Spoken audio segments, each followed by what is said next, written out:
ভারতের স্বাধীনতার ইতিহাস ও তার সাথে কারাগারে বন্দী স্বাধীনতা সংগ্রামীদের জীবন যন্ত্রণার কথা জানতে হলে তোমাদেরকে এখানে একবার হলেও আসতে হবে।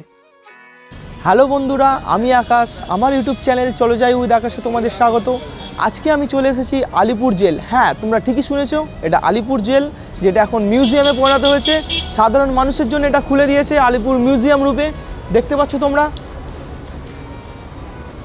এই মিউজিয়ামটা পুরোটাই তোমাদের ঘুরিয়ে দেখাবো, আর সঙ্গে সঙ্গে এর ইতিহাসটাও তোমাদের বলতে থাকবো। তোমরা আমার সঙ্গে থেকো। তো চলো ভেতরে যাওয়া যাক। মেন রোডের ওপরে গেট দিয়ে ঢুকলেই বাম হাতে রয়েছে পার্কিংয়ের বিশাল জায়গা। এখানে 2 হুইলার, 4 হুইলার এমনকি বাসও রাখা যাবে। আর সামনেই রয়েছে টিকিট কাউন্টার, জনপ্রতি 30 টাকা করে টিকিট।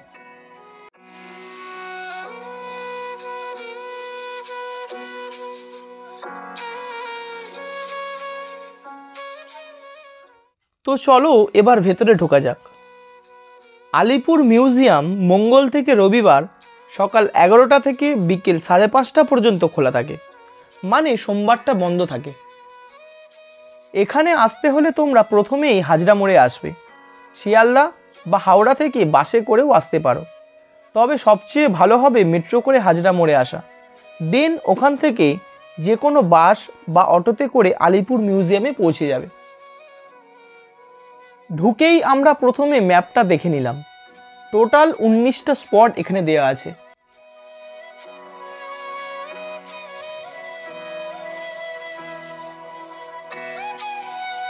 ভেতরে ঢুকেই সোজা আমরা চলে এলাম ফাঁসির মঞ্চে।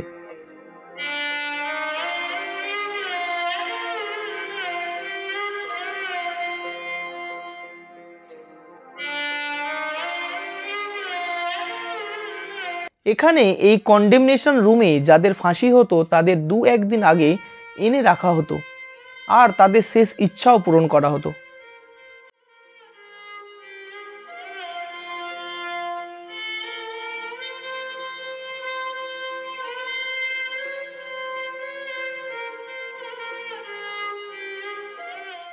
বিনয় বাদল দীনেশের মধ্যে দীনেশ গুপ্তের ফাঁসি হওয়ার আগে এখানেই রাখা হয়েছিল।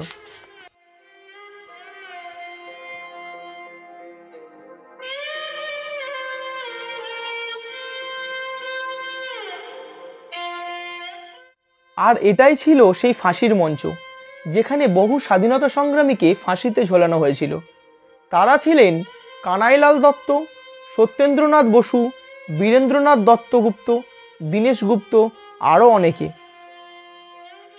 এই জায়গাটা দেখে আমার গায়ে কাঁটা দিয়ে উঠেছিল।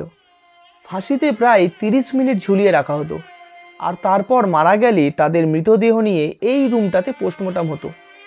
আর যারা মরতো না তাদের হাতের ও পায়ের শিরা কেটে দেওয়া হতো ঠিক এই রুমেই।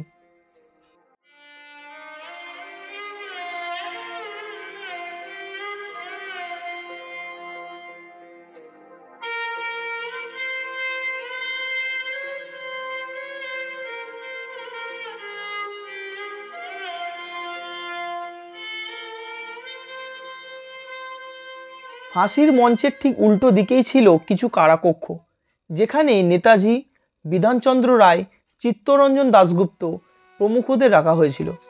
চলো সেই জায়গাটা তোমাদের ঘুরিয়ে দেখায়।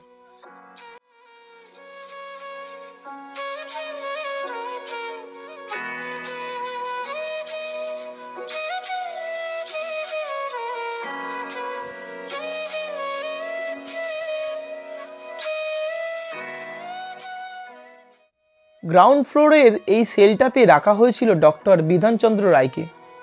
5ই সেপ্টেম্বর 1930 থেকে 16ই জানুয়ারি 1931 সাল পর্যন্ত তাকে রাখা হয়েছিল।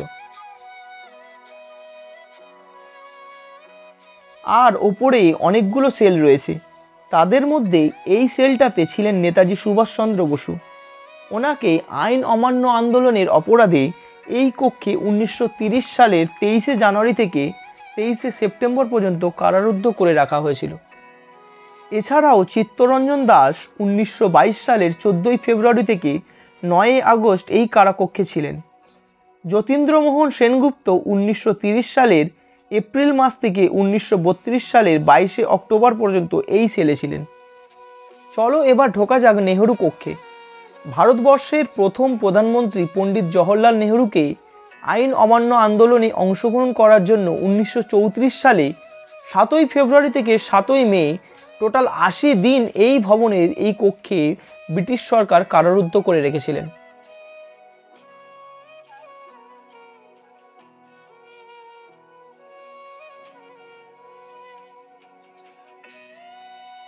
তার মেয়ে ইন্দিরা নেহেরু 2 সপ্তাহ অন্তর 20 মিনিটের জন্য তার সাথে দেখা করতে আসতেন। বাবা ও মেয়ে এই গাছের তলায় বসে কথা বলতেন।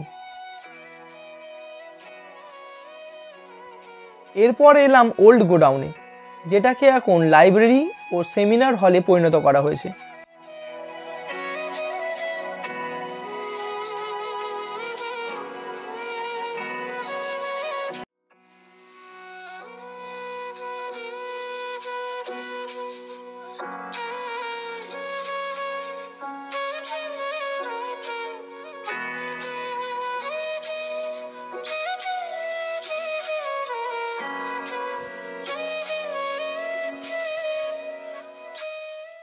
তারপরেই চলে এলাম আমরা 1 এবং 2 নম্বর কারাকক্ষে, যেখানে এক একটি কক্ষে প্রায় 50 জন করে রাখা হতো।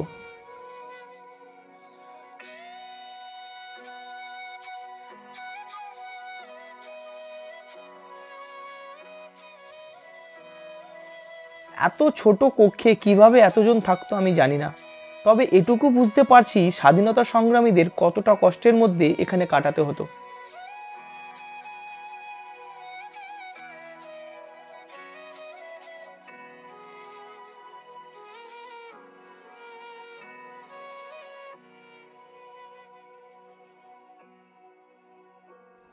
এরপর ঘুরতে ঘুরতে আমরা তাঁতকলে পৌঁছে গেলাম।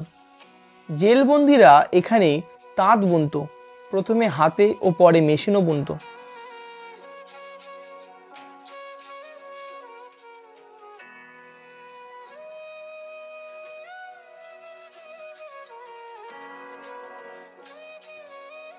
চলো এবার আমরা দ্বীপান্তরের বন্দিজীবন দেখে আসি। বাংলার মুক্তিযোদ্ধাদের আন্দামানে জীবনযাত্রার কিছু রেপ্লিকা এখানে দেখিয়েছে।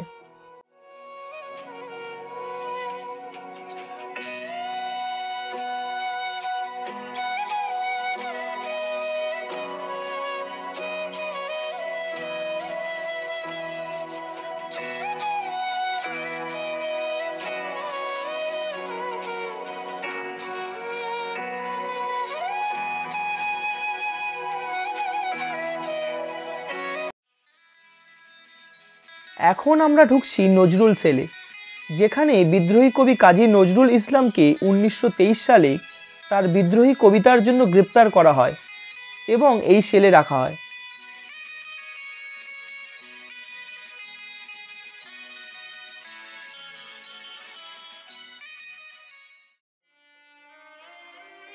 এটা হলো পুলিশ মিউজিয়াম, যেটা আগে পুলিশ সেল ছিল।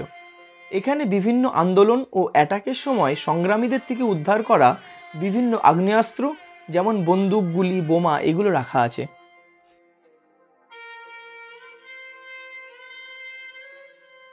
চলো তোমাদের এবার আর্ট গ্যালারিটা একটু ঘুরিয়ে দেখিয়ে দিই।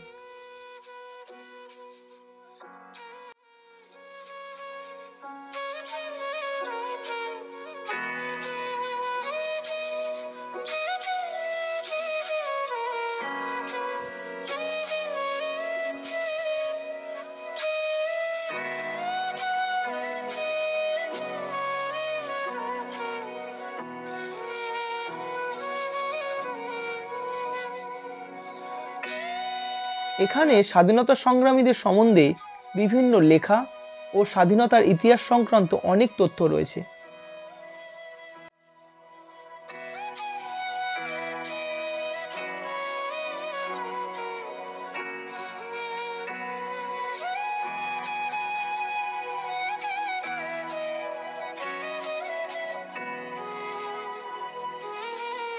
এর ভেতরে একটা অডিও ভিজুয়াল শো চলছিল, চলো তোমরা সেটা একটু দেখে নাও।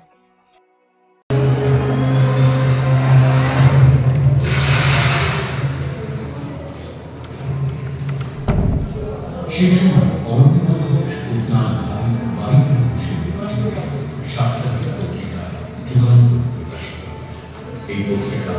প্রতিনিয়ত সরকারের অগ্রণী সেনাবাহিনী।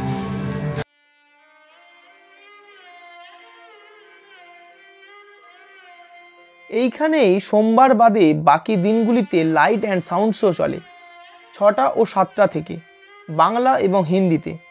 এর টিকিটের দাম 100 টাকা।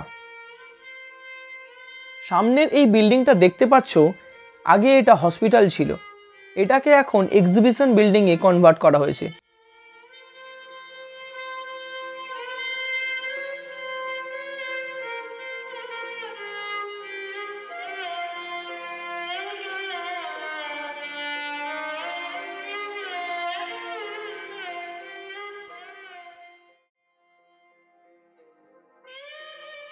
এখানে ভারতের মুক্তি সংগ্রামে বাংলার ভূমিকার পুরো ইতিহাস পাওয়া যায়। বাংলার স্বাধীনতা সংগ্রামীদের একটা ট্রিবিউট এখানে দেয়া হয়েছে।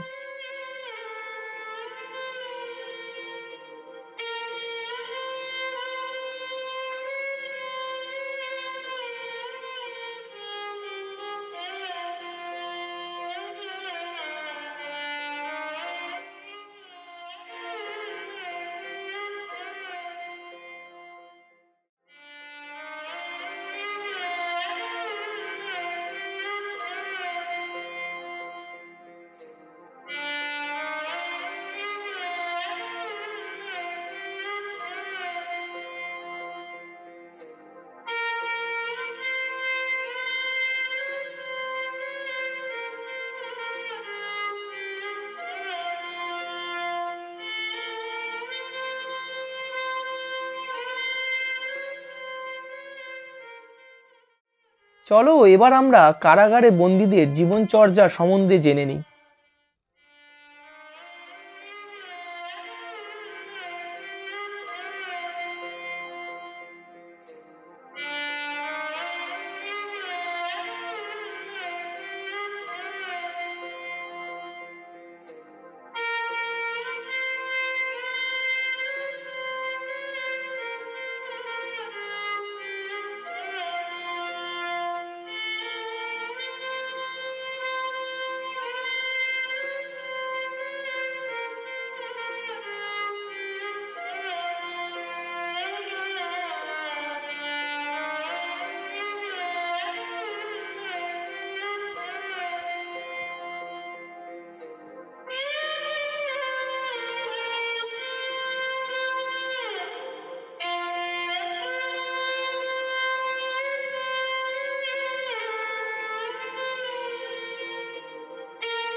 এই সেলটা তোমরা দেখো, অনেকটা বড় সেল। এই সেলের ভেতরে আবার একটা সেল রয়েছে।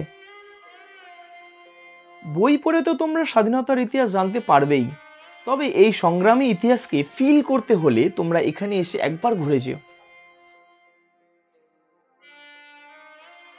বন্ধুরা, আলিপুর মিউজিয়ামটা পুরোটাই তোমাদের ঘুরিয়ে দেখালাম। তোমাদের কেমন লেগেছে তোমরা অবশ্যই কমেন্ট করে জানিও।